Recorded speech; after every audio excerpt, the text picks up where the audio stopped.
Ya estamos en Versus, bienvenidos. Hoy el tema es el mencho y la desinformación. Lo que vimos en el país, lo que vimos en redes sociales, pues nos habla de una veta de oportunidad para quienes pretenden desinformar, quienes pretenden crear caos en el país. Hoy analizamos este tema de enorme relevancia para nuestro país que se da en el contexto de la detención y la muerte de uno de los criminales que más habían generado caos en todo el país. De eso hablamos el día de hoy. Quédense con nosotros, estamos en este programa que se va a poner muy bueno el análisis. El mencho Nemesio Ceguera cae en un operativo del ejército, es detenido y en el traslado hacia Ciudad de México, que era donde lo iban a llevar las fuerzas federales, los elementos que participan en este operativo, fallece el mencho y mientras lo que vimos en todo el país y en redes, incluso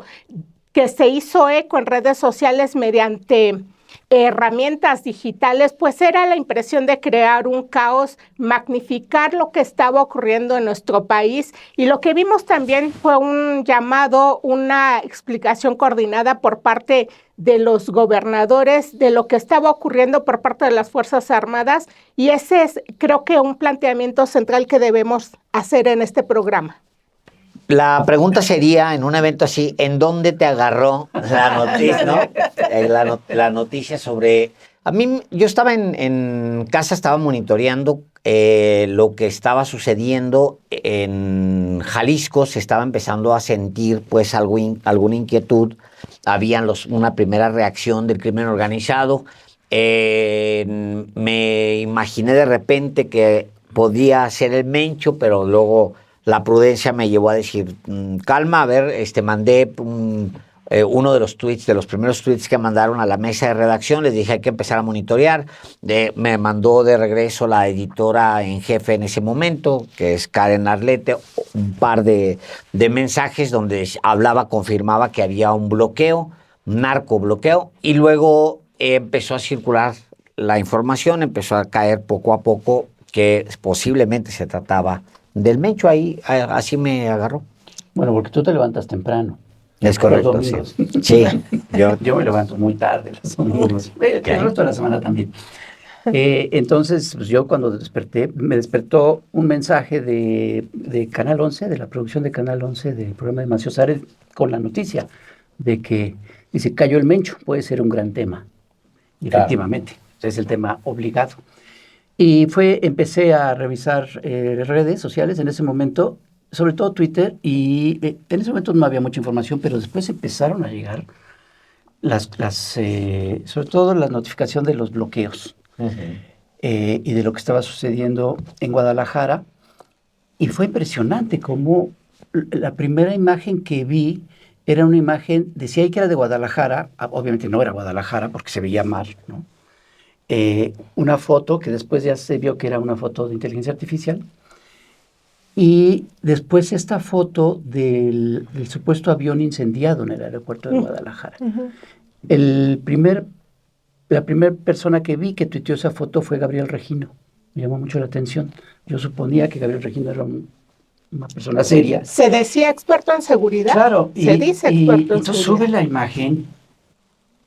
Yo creo que siempre en estas cosas el primer nivel que te permite saber si es o no algo falso o verdadero es el mero sentido común.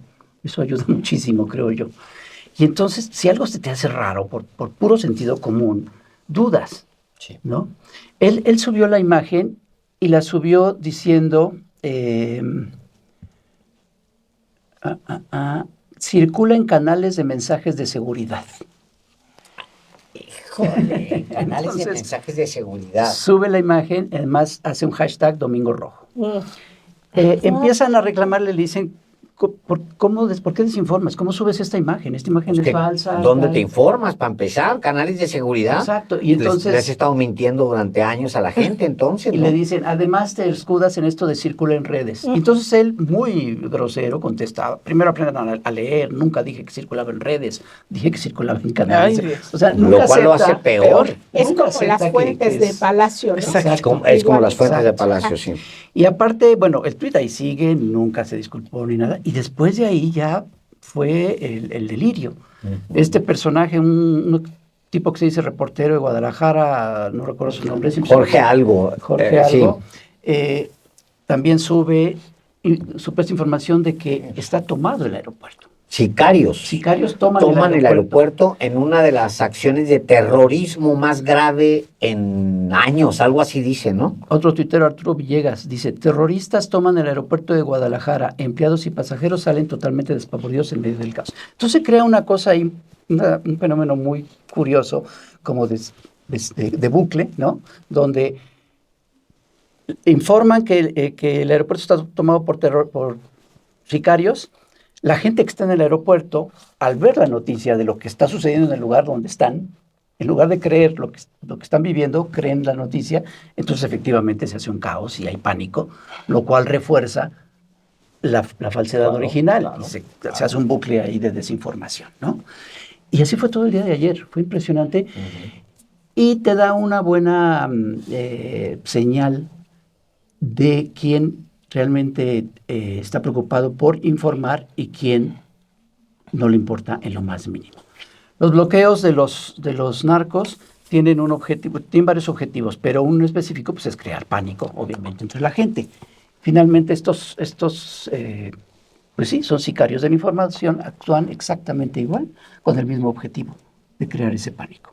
Y eso sí me parece de lo más irresponsable. Y son varios, llegó hasta The Independent, ¿no? Y varios medios lo retomaron y lo daban por cierto. Eso sí a mí me parece que es igual de, no sé si igual de grave, pero sí igual de irresponsable que la actitud de los verdaderos sicarios. Bueno, ayer yo estaba con otra totalmente sintonía. Estaba yo en un evento totalmente conmovedor, gente llevando al acopio de Cuba en el Zócalo. ¿Tú también te levantas temprano? Sí, yo me levanté muy temprano. Mi familia se levanta muy temprano. Me hice a las 9 de la mañana al Zócalo cuando estaba cerrado todavía el acopio. Y de repente empezaron las redes sociales, ¿no? A saber qué estaba pasando. Obviamente empezó ya por la tarde, mediodía, un despliegue de policías en el Zócalo diciendo que muy probablemente iba a haber una reunión del equipo de seguridad, ¿no? En Palacio. Entonces, bueno, empezó un poco pues eso, ¿no? La duda de qué estaba ocurriendo. Y a mí me parece como los tiempos que vivimos son de verdad de bastante delicadeza, ¿no? Yo creo que hoy no nos podemos permitir siquiera el retweet fortuito de, miren, ¿no? Y un poco me recuerda a esa madrugada del 3 de enero que yo estaba viendo imágenes del bombardeo en Caracas y que yo decía, híjole, venimos de un país donde ya nos habían hecho pasar imágenes de Bagdad como si fueran Culiacán. Entonces, un poco fue esa prudencia de decir, bueno, a ver, vamos a ver qué está pasando. En efecto, las primeras imágenes, que no es casualidad tampoco, que esto es lo que te enseñan las redes sociales, el algoritmo, lo que te enseñan es justamente las de inteligencia artificial. No es una casualidad. Entonces, aviones incendiados por acá, un terreno de guerra, todo Puerto Vallarta, ¿no? Ya nadie puede salir de sus casas. Sumado también a esto que hemos hablado en varias ocasiones, la política influencer de yo tengo que opinar absolutamente de todo en tiempo real, a muchísima gente, ¿no? Compañeros a los que yo estimo, la verdad, desde otros países diciendo, pero miren, y empezando a sacar conclusiones que ni siquiera la gente de Michoacán, en Guadalajara, en otros estados se atrevían a sacar en ese momento. Entonces, de repente, la andanada fue tremenda, ¿no? Entre los que sabían, los que no sabían, la inteligencia artificial y evidentemente esto que ya fue muy particular, que es una estrategia planeada sistemáticamente desde hace muchísimo tiempo, en varias ocasiones, sea el culiacanazo, sea lo que sea, que son las cuentas que dice gente como Alberto Escorcia, ¿no? Al menos se identificaban a 500 cuentas en X específicamente, difundiendo información y magnificando lo que realmente no estaba ocurriendo, ¿no? Es decir, hacer parecer que todo el país estaba en una situación de completa ingobernabilidad, diciendo, en algún momento yo leí algunos tweets donde hablaban hasta de 20 estados de la República, ¿no? Con bloqueos. Entonces fueron varias cosas cosas, ¿no? Entre la irresponsabilidad de influencers, comunicadores y gente que se le hace fácil el retweet, y entre la estrategia formalmente que hablábamos aquí de esta oposición de Pavlov, como la denominabas, que a la primera empezaron a sacudir las redes. Y empezó las contradicciones las podemos ir desmenuzando, pero durante muchos años esta idea de los abrazos, no balazos, si no se combate al crimen organizado, o incluso lo que yo escuchaba en estas últimas semanas, que era que la Cuarta Transformación estaba beneficiando al cártel de Sinaloa porque solo estaba entregando a los chapitos y demás, pues todo eso se desarticulaba y trataban de encontrar una nueva matriz de opinión. Esa nueva matriz tenía que ver con dónde están los abrazos, ¿no? O sea, si combates bajo esta idea que ellos quieren de sangre, fuego, balas, bombas y demás, tampoco les parece, si no lo haces, mucho menos. Entonces también fue interesante ver hacia dónde se puede ir esta nueva narrativa, y cerraría con el ejemplo también de otra de estas estrategias para generar confusión, que fue que la presidenta habría desviado su agenda, que la habrían llevado a un búnker, ¿no? Que se estaría escondiendo y demás, y la propia presidenta, o sea, no solo no vimos que no pasó eso porque regresó a la Ciudad de México y está un video de hace un mes donde la llevan en un helicóptero a un buque en un evento que hubo para de la Marina, del arrecife natural. Exacto. Y lo presentaban como que fue ayer y la estaban protegiendo. Y ahí la imprudencia incluso de medios, que evidentemente no son tan serios, pero que empezaron a difundir también eso como noticia oficial, porque estaba el video, ¿no? Sin corroborar dónde. Y lo dice en 30 segundos hoy en la mañanera la presidenta, eso es totalmente falso, no desvié mi agenda absolutamente nada. Entonces sí es importante ver también a lo que el propio periodismo, pero también la ciudadanía, esto ya no es un tema solo de periodistas viendo que sea información real, sino creo que tiene que haber una tarea también de la ciudadanía, decir, oye, antes de picarle al retweet, espérate tantito, ¿no? Eso fue lo que yo vi el día de ayer. Pues yo me quiero regresar al hecho para plantear luego esto que dice Salina del hacer parecer que estaba pasando en nuestro país. ¿Cuál fue el hecho? El hecho fue una operación por parte de las Fuerzas Armadas de nuestro país, que les lleva a tener información de inteligencia, lo cual es algo elemental, y desarrollar este operativo en el cual se detiene al líder de uno de los grupos criminales más violentos, con mayor presencia en el país, que es el Cártel de Jalisco Nueva Generación. Nemesio Oseguera representa este grupo criminal que ha tenido presencia en el país mediante este modelo de franquicia criminal, donde llegan parte de quienes se dicen parte de esta organización y forman alianzas con grupos criminales. Y esto se relaciona también con lo que vimos ayer. El Cártel de Jalisco Nueva Generación desplegó toda una estrategia de franquicia criminal, lo cual lo llevó a desplegarse por todo el país y en otros países también mediante estas alianzas con grupos locales. Se le detiene, ya se explicó el operativo, donde hay pues una respuesta por parte del criminal y quienes lo estaban acompañando ahí. Sabemos también que es uno de los grupos criminales más armados, mejor armados a nivel mundial, y recomiendo el cartón de Pepe que publica ahí la imagen de un tío Sam, el estadounidense, diciendo, bueno, estoy parafraseando la idea, perdí uno de mis mejores clientes, y esa es la realidad. Tenemos esta detención, muere en el traslado, y lo que tenemos es la reacción de quienes forman parte de este grupo criminal en distintas entidades. Bloqueos donde le quitan a las personas que van transitando sus vehículos, los incendian como una forma también de hacer presencia, de mostrar resistencia y pues de también hacer patente ese desafío permanente que han hecho al país. Y esa es una realidad. La cifra oficial eran más de 200 bloqueos en distintas entidades que para estos momentos pues ya están desactivados. Pero, ¿qué es lo que pretendían hacer creer quienes mantuvieron todos estos mensajes en redes sociales? No podemos pasar por alto que muchos de los mensajes que en redes colocaron parte de la derecha de nuestro país eran igualitos a los que pusieron desde Estados Unidos algunos que forman parte simpatizantes de MAGA.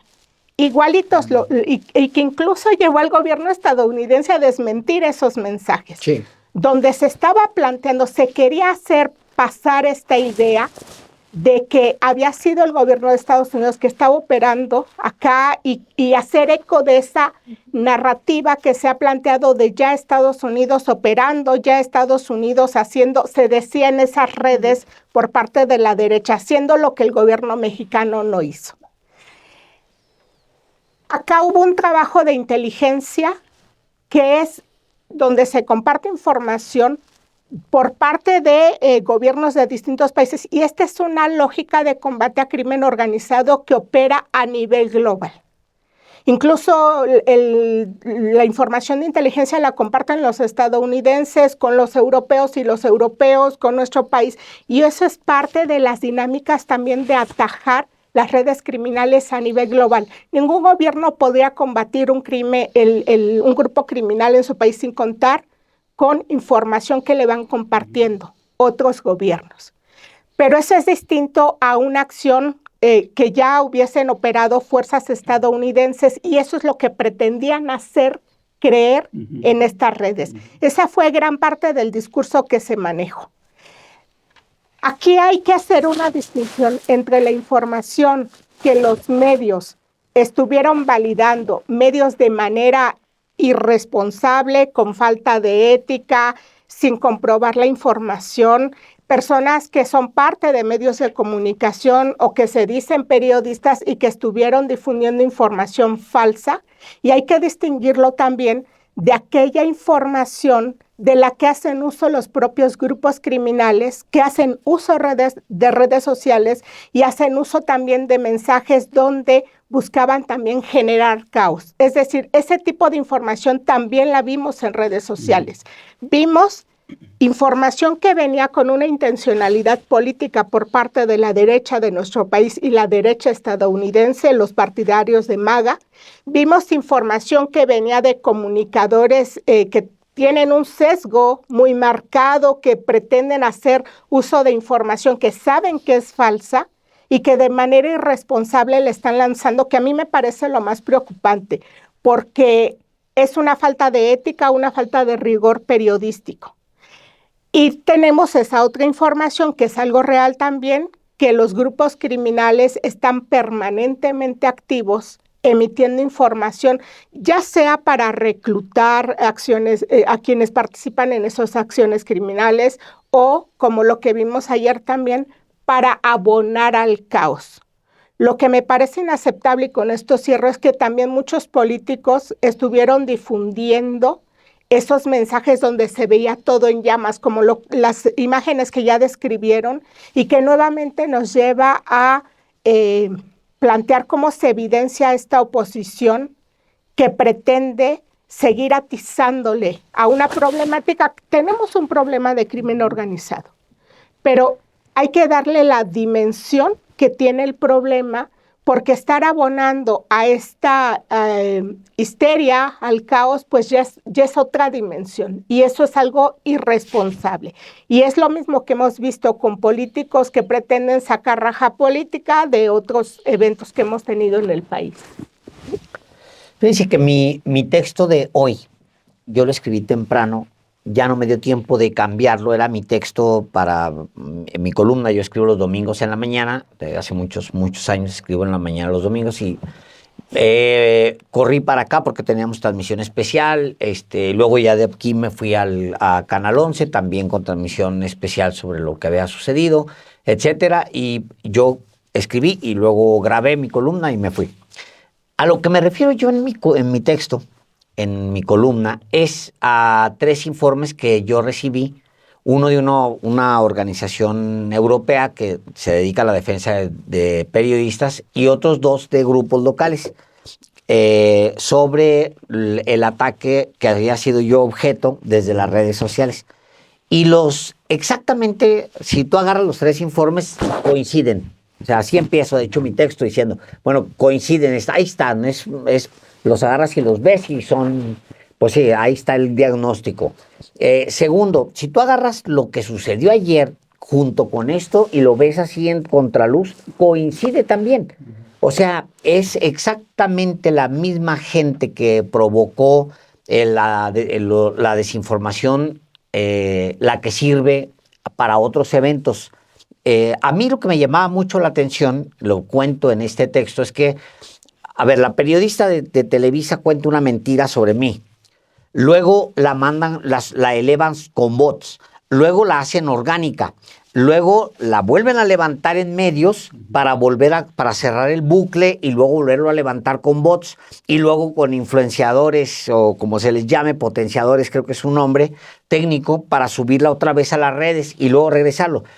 Uno de los informes que es más exhaustivo habla de 10 millones de tweets.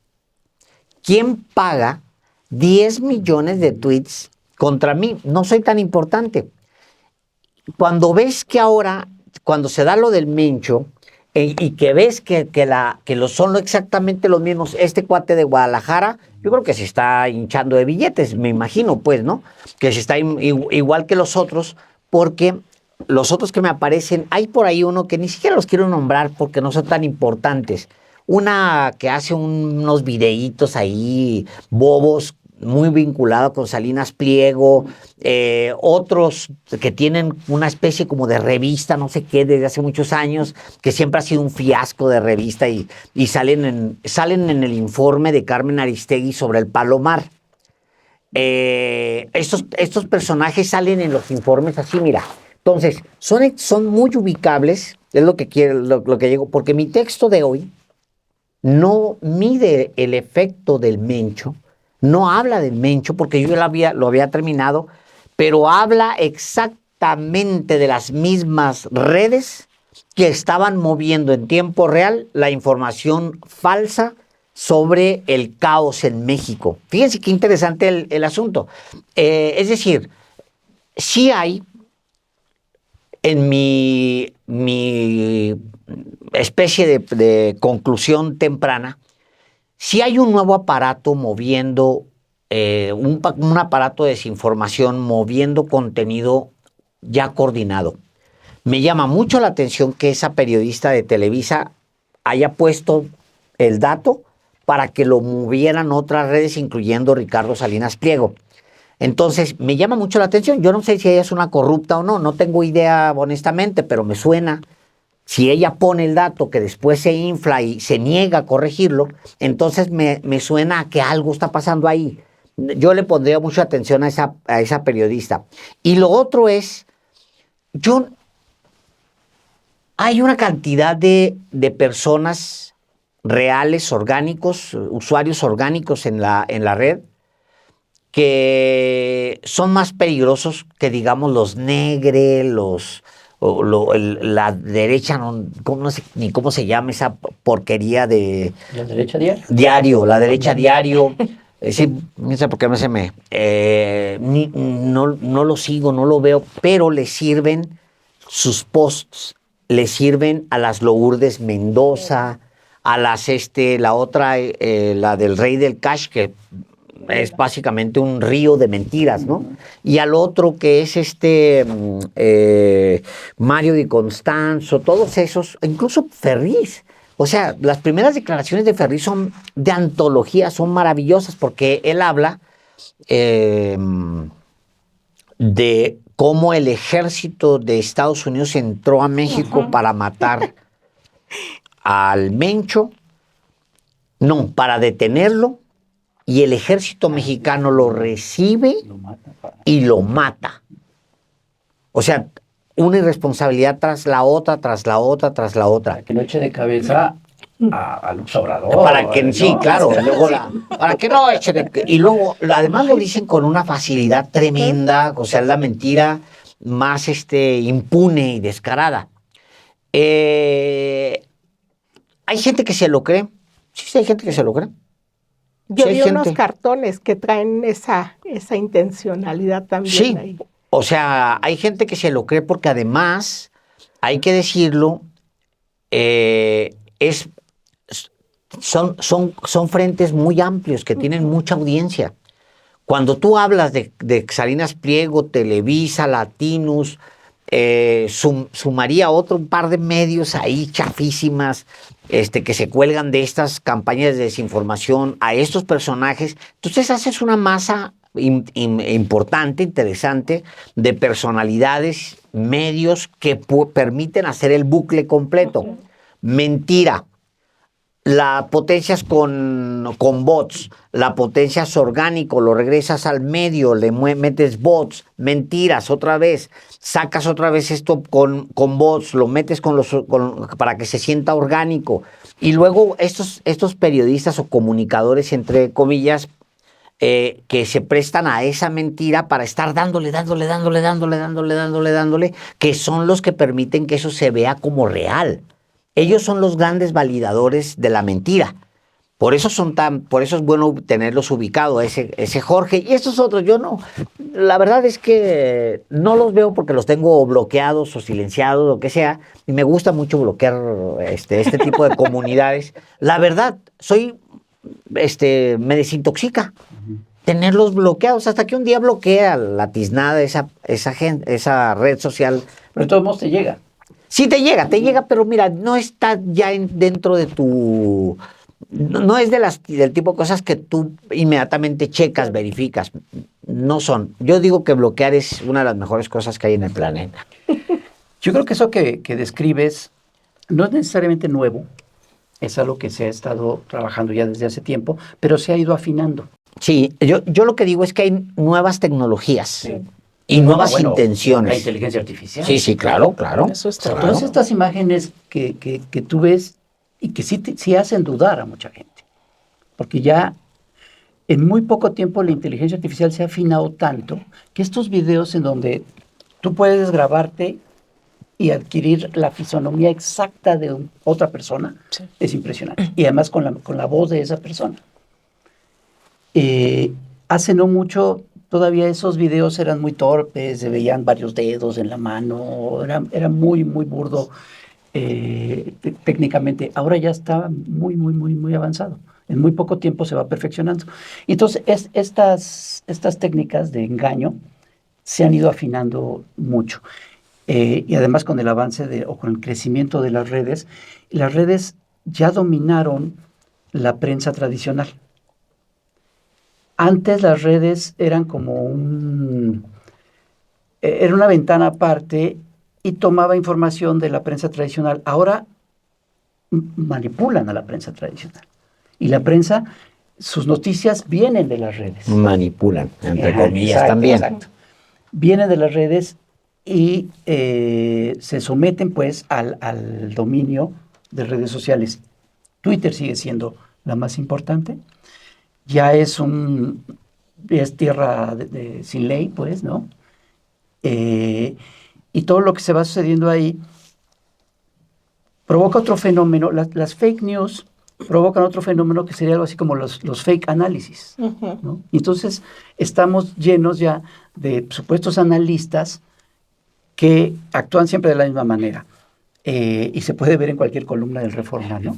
Ponen una premisa falsa, y sobre esa premisa falsa hacen un análisis. Claro, y concluyen como que es verdad. Ayer que había sido el ejército estadounidense en un operativo, y a partir de ahí todos hicieron este análisis falso, que hoy se sigue publicando, hoy aparecen muchas columnas en ese sentido. Pero así tú en Reforma ves a Silva Herzog, es que ni recuerdo los nombres ahorita de todos los personajes que escriben en los Martín Moreno, Sarmiento, imagínate. Y los cartones de Calderón, todo eso, estos que hacen los domingos Calderón, que es todo un rollazo, todos son igual, empiezan con una premisa falsa y va elaborando sobre eso.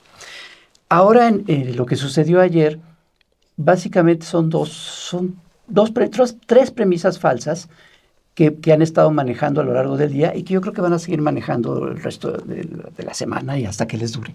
Una es esto que recordabas hace un momento del abrazos no balazos, ¿no? Esta frase que, bueno, ya sabemos que a la derecha no se le da a pensar en abstracto, ¿no? O sea, ni en concreto, ni en... Entonces, desde hace mucho que malinterpretaron y tergiversaron totalmente la naturaleza de la frase, que era: los abrazos es atender a las causas. Se ha explicado muchas veces, bueno, no importa. No importa.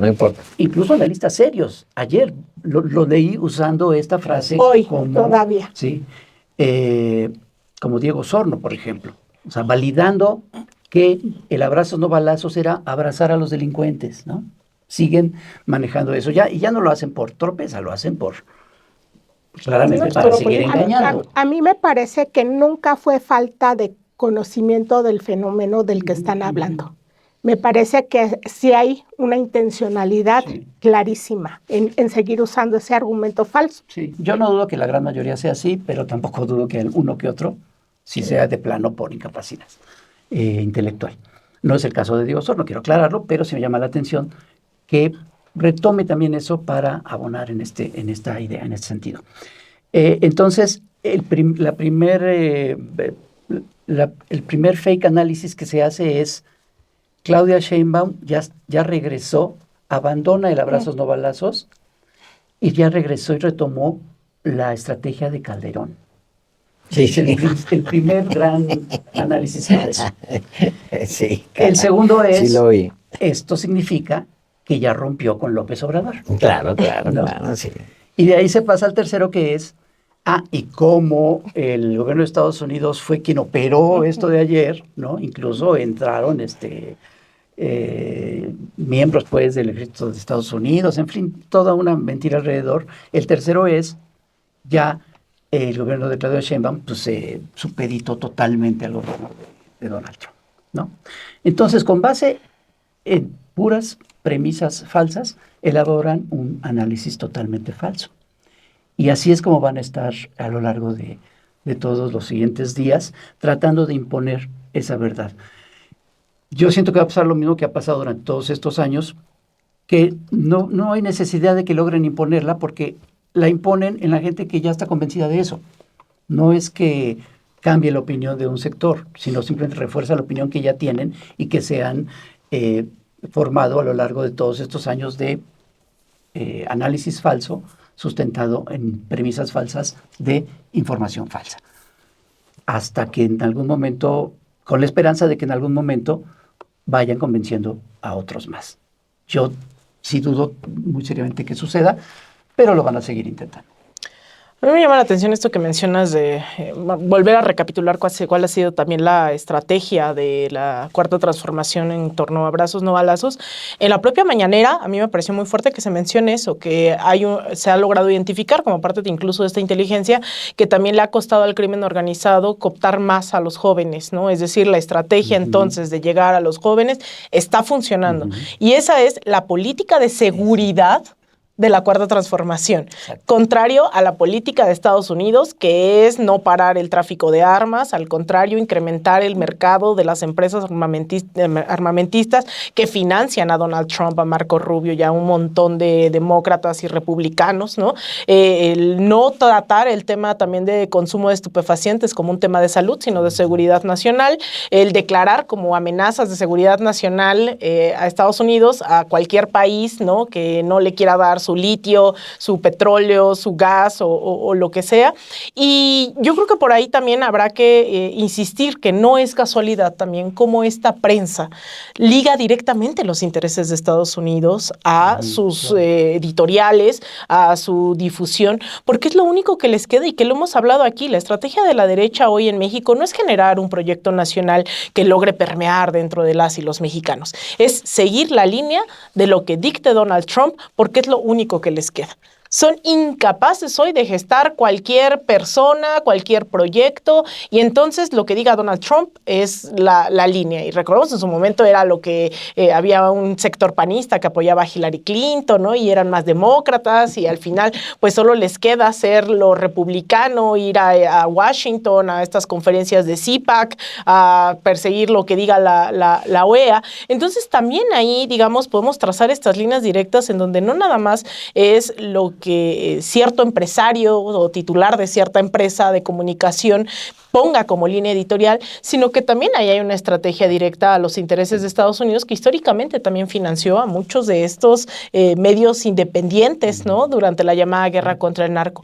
Y volver a Estados Unidos diciendo que lo que hoy estamos experimentando no solamente en abstracto es el tema de Felipe Calderón, también son los millones de dólares que destinó a Estados Unidos a través de su iniciativa Mérida, que hoy vemos que México está tratando de echar atrás, contrario lamentablemente a lo que ha pasado en Colombia, en donde el Plan Colombia, que es el copy-paste, ¿no?, de la iniciativa Mérida, el Plan Colombia en 1991, después se recapitula en México y Colombia tampoco ha podido parar, ¿no?, en lo que se dice hoy es una estrategia de administración del tráfico de drogas por parte de Estados Unidos, más que el combate a la misma. Entonces sí recordar de dónde venimos, y yo veía mucha gente también haciendo chistes, ¿no? De seguro mañana la presidenta, o sea, el día de hoy va a decir que todo es culpa de Felipe Calderón, pero es que cómo no explicar lo que estamos viviendo el día de hoy, si no es a través de esta mal llamada guerra contra las drogas, del despliegue y del vínculo comprobado, porque no es hipótesis, el vínculo comprobado entre estos grupos del narcotráfico y lo que fue el gobierno de Felipe Calderón, que tampoco se detuvo durante el peñanietismo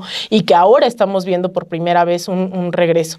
Y cerraría diciendo que todavía habría que en algún otro momento poner de nuevo esto que se había planteado hace unos meses, que yo sí me atreví a decir que de tener éxito, pues el Plan Michoacán podría ser un antecedente para el combate al crimen organizado a nivel incluso internacional, que es, y que, insisto, va ligado a lo primero que mencionaba, pues atender las causas, ¿no? Es decir, llegar a los jóvenes, se está financiando a miles de artistas locales, pintores, hemos visto en el tema del deporte también cómo se ha impulsado, pero que no es menor volver siempre a ponerlo en un contexto histórico y que también lo que vimos el día de ayer, pues también de nuevo se da también en el marco de las relaciones con Estados Unidos, ¿no? En donde Estados Unidos sabemos nunca va a ser suficiente, pero que haya sido el Mencho, que hayan sido sus subtenientes, que haya sido también, no nada más es el Mencho, ¿no?, sino también esto que cuentan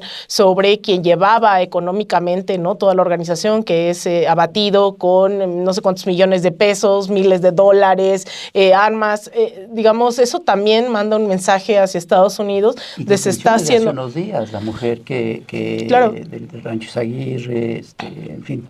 Reclutador. Sí. La reclutadora, sí, o sea, son una serie de pasos. Y que eso desmiente totalmente también al gobierno de Estados Unidos cuando dice que México no está haciendo lo que le corresponde, está haciendo no solamente detenciones, sino también decomisos históricos, como no se había visto desde el 2018, ¿no? Lo que ha hecho la presidenta durante un año rebasa por mucho lo que se hizo durante todo el sexenio pasado en el decomiso tanto de armas como de diferentes tipos de drogas, y que eso también tendría que llevar a la ciudadanía a pues pasar una revisión de cuentas a estos medios de comunicación que no solamente tienen, insisto, intereses empresariales, sino también están supeditados a los intereses claramente de Estados Unidos. Yo me quiero regresar a la relevancia del hecho de el operativo, la detención, y pues muere narcotraficante. Es abatido criminal. Muere en el traslado, hay un enfrentamiento y muere en el traslado. Me regreso al tema porque esta detención, este operativo se realiza mediante trabajo de inteligencia, que es de lo que adolecía la parte operativa y adoleció mucho tiempo la parte operativa contra grupos criminales. Aquí vemos un trabajo coordinado también entre las Fuerzas Armadas, la parte del trabajo de inteligencia, que esto es básico, esto es fundamental. Y este planteamiento creo que se hace mucho ruido por parte de la oposición, por parte de la derecha que quiere desinformar, planteando como que si el gobierno de Estados Unidos compartió información, eso ya ahora lo quieren reducir a eso. Bueno, no hubo militares estadounidenses, pero sí la información. Pero es que esto es algo básico y esto es algo normal y es algo que debía ocurrir de manera permanente.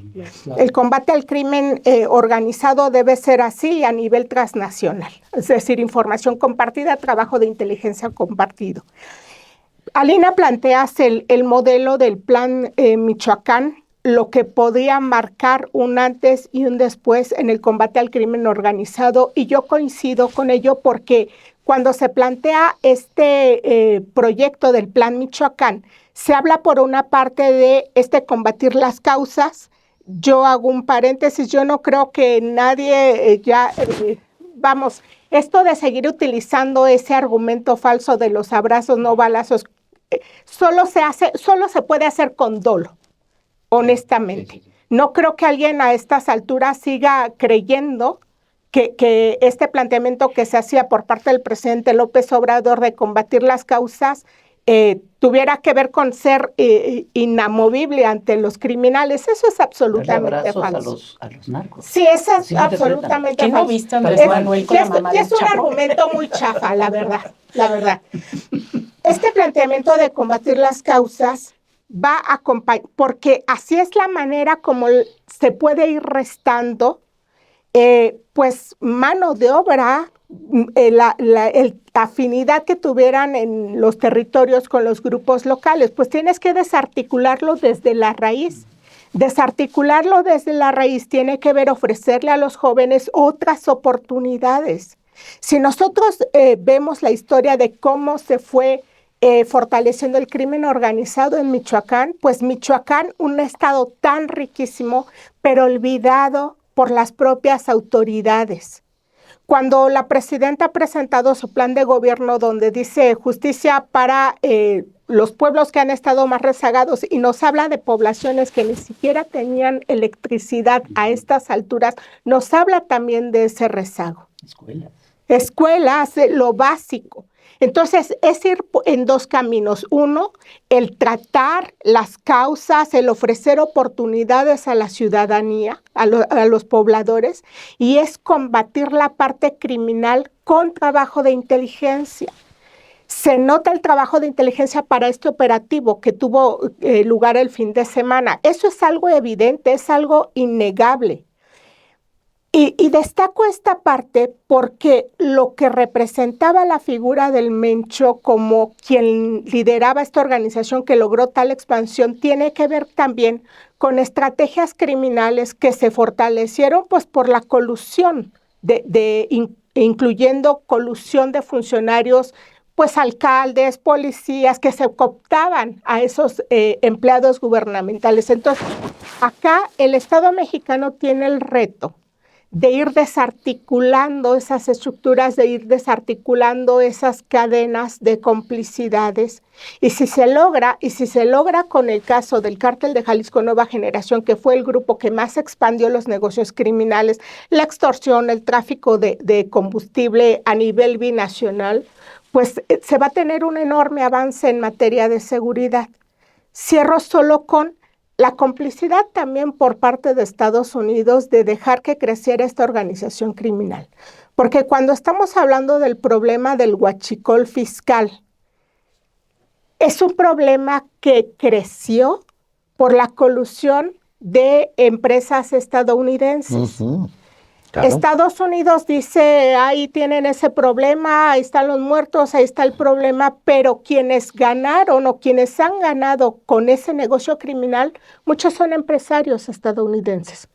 Por eso es muy positivo que ahora que están abiertas las investigaciones, se aplique la ley a esos empresarios estadounidenses que han participado en estos mercados criminales, pero no de ahora, desde hace muchos años. Entonces, hay un doble discurso también por parte del gobierno de Estados Unidos sobre el supuesto combate que se debe hacer a estas organizaciones criminales, porque ellos tienen mucha tarea en su parte, dejar de mandar armas, frenar el tráfico de armas, desarticular los mercados donde se lava dinero, porque esos están en Estados Unidos. Y el tráfico en Estados Unidos mismo.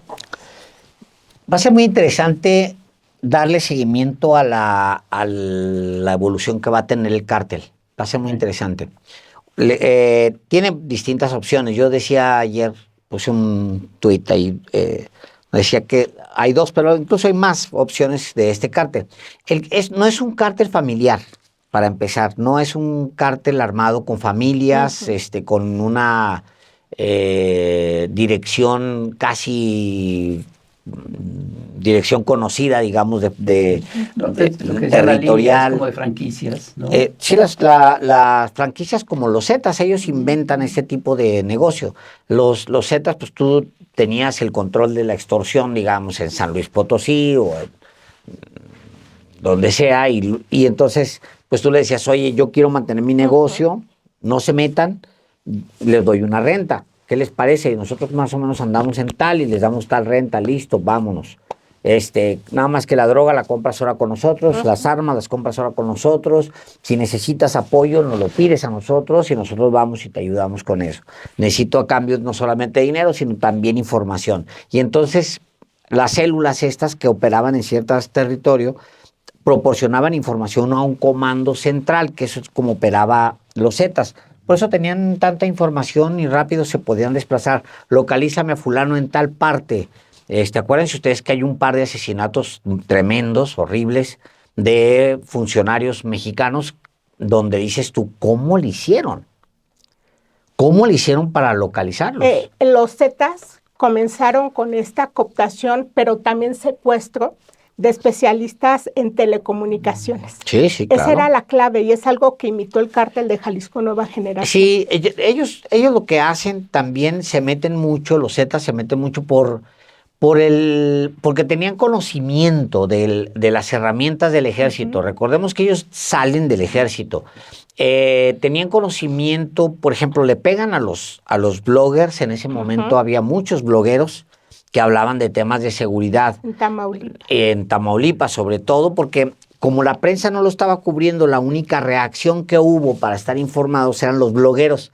Entonces los Zetas inmediatamente localizan a los blogueros y hay casos terribles, muy tristes, de chavos que fueron asesinados justamente por compartir información. Pero va a ser muy interesante, de regreso al cártel Jalisco, cuál va a ser la evolución del cártel Jalisco.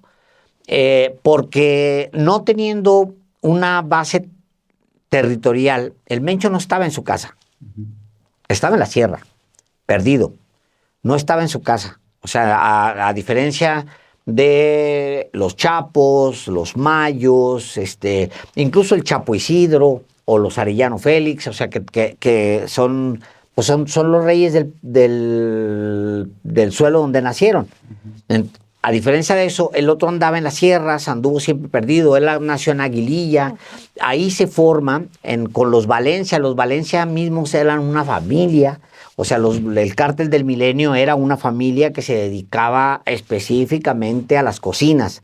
Y entonces agarraban precursores químicos, les entregaron una fórmula, ellos la empezaron a armar, tenían máquinas para hacer pastillas, etcétera. Entonces, pum, mandaban las pastillas ya terminadas porque la cocina es muy hedionda de esos precursores. Entonces, en la sierra se armaba todo eso. Estamos hablando de finales de los 90. Ahí se hace el Mencho. Ahí es donde se arma el Mencho y entiende el negocio, sobre todo los químicos. Y luego se va a Estados Unidos y regresa con otra formación, ya tiene otro conocimiento, etcétera, y empieza a armar un grupo de sicariato. Cuando él empieza en 2007, es el primer brinco que da él al tema público, es un grupo de sicariato. Son los Matazetas. Recuerdo que había escrito sobre ellos un tiempo atrás, porque los Matazetas irrumpen en Veracruz y es muy violento lo que hacen y todo el mundo se queda con la boca abierta, porque es el primer grupo que reta directamente a los Zetas y lo reta con más violencia que los Zetas mismos, que era como que, o sea, espérame, o sea, ¿cómo puede haber alguien más violento que los Zetas, no? Entonces ellos empiezan rápidamente. Luego el Mencho, empieza a ofrecerle a los grupos que van en declive o en desgracia, les empieza a ofrecer anexión. Por ejemplo, dos grupos en particular. Uno, el cártel de Juárez estaba muy mermado ya cuando se alía con el Mencho, cártel de Juárez. El otro, el cártel de Tijuana, estaba ya muy mermado cuando salía con el Mencho. Allá estaba en Edina y acá de este lado, pues estaban ya puros sicario. Cuando Calderón empieza la guerra, que cambia mucho el perfil del narcotraficante. El narcotraficante era un cuate que aspiraba realmente a incursionar en la vida civil. O sea, cuando tú piensas, por ejemplo, en que comandantes eran comandantes, o sea, eran los jefes del narco, como le pasaba a aquel del cártel de Juárez, que era un personaje de la Dirección Federal de Seguridad, ahorita me voy a acordar su nombre, pues él convivía con los diputados del PRI, con los alcaldes, o sea, ese tipo de personajes existía. Cuando Calderón entra, entonces, a la medida en la que vas abatiendo a los que eran, digamos, pues cuates que aspiraban a tener una familia en el lugar donde trabajaban, etcétera, quienes van quedando realmente son los jefes del sicariato. Entonces, los que asumen la siguiente generación después de Calderón, por eso se vuelve tan violento, los más violentos son los que se quedan a frente del negocio. Entonces, en el caso del cártel Jalisco Nueva Generación, yo creo que va a ser muy interesante cuál va a ser la evolución, pero yo creo que todos los analistas que he leído hasta hoy, los serios analistas en Estados Unidos, dicen que el gobierno de México tiene y el de Estados Unidos sobre todo, porque son los que entregan armas y dinero, tienen una gran oportunidad de pulverizar y conducir a su desaparición. Si hay trabajo de inteligencia, pueden caminar hacia allá. Va a ser muy interesante. Sí, va a ser muy interesante y es muy importante lo que comenta Alina. Esta diferencia entre la estrategia, supuesta estrategia de Calderón, ¿no? Porque realmente ni siquiera hubo una estrategia real. Hubo estrategia. ¿Cómo les molesta que uno lo hable de Calderón? ¡Qué bárbaros! Y esta idea de que, ya regresó Claudia Sheinbaum, retoma la estrategia de Calderón, ¿no? Recuerdo que cuando se presentó el plan Michoacán, en noviembre del año pasado, yo vi un cartón donde está Claudia Sheinbaum poniéndose la casaca de Calderón, que le queda grande, ¿no? Claro. Bueno, me pareció totalmente desafortunado ese cartón. Y hoy en la mañana me despierto y entro a Twitter y veo que alguien le pidió a la inteligencia artificial que pusiera en un cartón, en el primer cartón que hice de Calderón con la casaca grande, que fue, supongo que al otro día o a los 2 días de que él lo hizo, pues realmente quien hizo el cartón fue él, ¿no? Sí, él es el que hizo esa caricatura. Yo nada más lo retraté. Bueno, le pidieron a la inteligencia artificial que usara ese cartón y le pusiera la cara de Claudia Sheinbaum. Entonces ha estado circulando ese falso cartón mío, ¿no? Con esta idea. Pero esta idea, como decía hace un momento, es totalmente absurda. Incluso ellos mismos, los que la están diciendo, también dicen, y el país está en llamas, el país está fuera de control, ya se le salió de control a la presidenta. Pues sí, claro, si está aplicando la estrategia de Calderón, pues claro que se le va a salir. Que se pongan de acuerdo. Claro, ¿no? Y yo nomás quisiera recordar dos cosas que son, creo yo, 2 buenos botones de muestra de que no es la misma estrategia. Digo, es obvio, pues, hay muchas cosas que se pueden decir. Alina ya mencionó varias. La atención a las causas es fundamental, pero además una serie de cosas esto que se dijo del Plan Michoacán, pues se está haciendo a nivel nacional. Finalmente es lo que es el Plan México, ¿no? Son atender cosas que ni por aquí le pasaron a esa estrategia de Calderón, incluso hasta de baches de la escuela, de cosas, de cuestiones culturales, en fin, toda una serie de cosas que yo creo que la palabra fundamental y básica es integral, ¿no? Es una propuesta integral. Pero hay 2 botones de muestra. Ustedes recordarán cuando en 2009 se detiene y se abate, también, como dicen ahora, a Beltrán Leiva, Arturo Beltrán Leiva. La Marina lo hace en Cuernavaca, lo detienen, lo ejecutan y exhiben el cuerpo. El cuerpo sin camisa, desnudo de la parte posterior, los pantalones bajados y cubierto de dólares. Una escena realmente terrible. Terrible. La Marina la hace, la presenta además, y toman fotos, y las fotos circulan por todos lados. O sea, un manejo que además era muy firma de Calderón, ¿no? Sí. Un manejo... Una venganza. Una venganza. Claro, ¿no? humillarlo. Exhibirlo, muy al estilo de los cárteles, pues, Claro. ¿no? Claro. O sea, Al final ese estaba un... eso, Pues lo sí era. eso lo hizo el gobierno federal y es el equivalente a colgar los cuerpos en los pueblos. Sí. Claro. Y el segundo, que es una gran diferencia, es, bueno, al frente de la Secretaría de Seguridad no está un narco. No hay ninguna señal, ni nada, ni ninguna prueba, ni ningún indicio que sugiera que el actual secretario de Seguridad puede estar en connivencia con el narco, como sí teníamos desde mucho antes del juicio a García Luna, se sabía que tenía connivencia con gente del crimen organizado. Y ya nomás para terminar, les quiero leer un tuit de Vicente Fox. ¡Ay, maravilloso! Es muy bonito todo. Anoche Vicente Fox, bueno, no fue anoche, fue ayer en la tarde. Dice Vicente Fox, sorprendente, pero lo digo con toda humildad. Con toda humildad. Sale bien la voz. Con toda humildad. Con los mensajes. Ay, léelo tú. Dice, sorprende, pero lo digo con toda humildad, con los mensajes que hoy recibo cada vez más con los mensajes de hoy recibo cada vez más llamadas. Regrese, presidente Fox. Para los que dudan, solo les recuerdo que el índice más bajo de criminalidad en el país fue en 2006. Es ridículo. Pero al final lo que dice es cierto. Claro, porque los ellos son índices los de que criminalidad reparten del el país eje. en el 2006 eran muy bajos. ¿Por qué diablos entonces? Entramos a Felipe una guerra. Calderón, lo primero que hace al entrar su gobierno es declarar una guerra. Claro. Y Calderón leyendo el tuit decía, no me ayudes. Bueno, él ya se olvidan muchas cosas, pero Vicente Fox era un opositor de la estrategia de Calderón. O sea, acuérdense ustedes, él lo dice más adelante y todo, pero yo creo que no lo motivaba la inteligencia, porque sabemos que no es inteligente, la envidia. Porque acuérdense ustedes también que cuando Calderón lanza la guerra, sí hay un repunte en su popularidad, obviamente. Claro. Porque, pues porque sí, porque hay gente que le gusta la mano. Mandó a hacer una encuesta, Felipe Calderón, Sí. meses después de que empieza la supuesta guerra contra el narco, manda a hacer una encuesta y una de las preguntas es, ¿cree usted que este gobierno, el gobierno de Felipe Calderón, es un gobierno legítimo? Claro.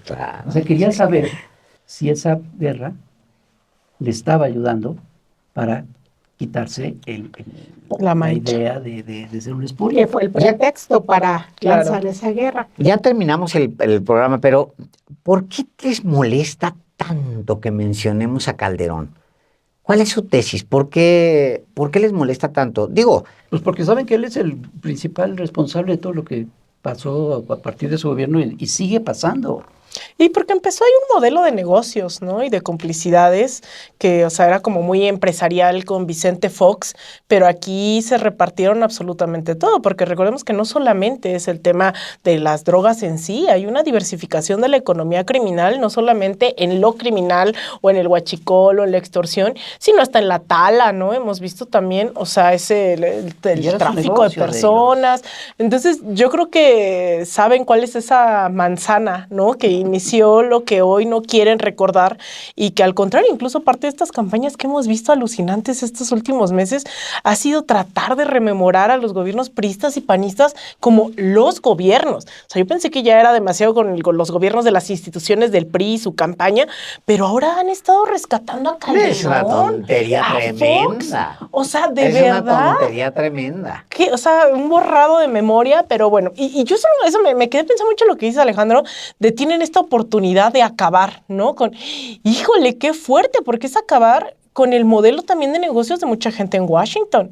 O sea, lo que se ha demostrado con esto que fue la guerra contra las drogas, iniciada con Reagan en el 81, es que de ahí empezó un modelo de negocios. De ahí varios sectores sacaron ganancias, empezando por la propia DEA, empezando por la CIA. Los casos son múltiples en donde la gente que se dedicaba a combatir el narcotráfico no solo lo administraba, sino se llevaba grandes ganancias. Pones contra la pared en realidad al modelo de negocios del crimen organizado. Es que el narcotráfico es el gran modelo de empresa neoliberal. Claro. Sí, sí, sí. No, además tiene que llegar directo, sí, ¿no? sin tratos, es con la pistola y dame eso. Vámonos, quiero esto y O sea, el vámonos. Mencho era el CEO. Sí, el Sí, CEO. sí, es así. Es verdad. Era el CEO del CJ. JNG. Pues se terminó el programa. Muchas gracias por su atención. Nos encontramos la próxima semana. Nos vemos. Deje su like.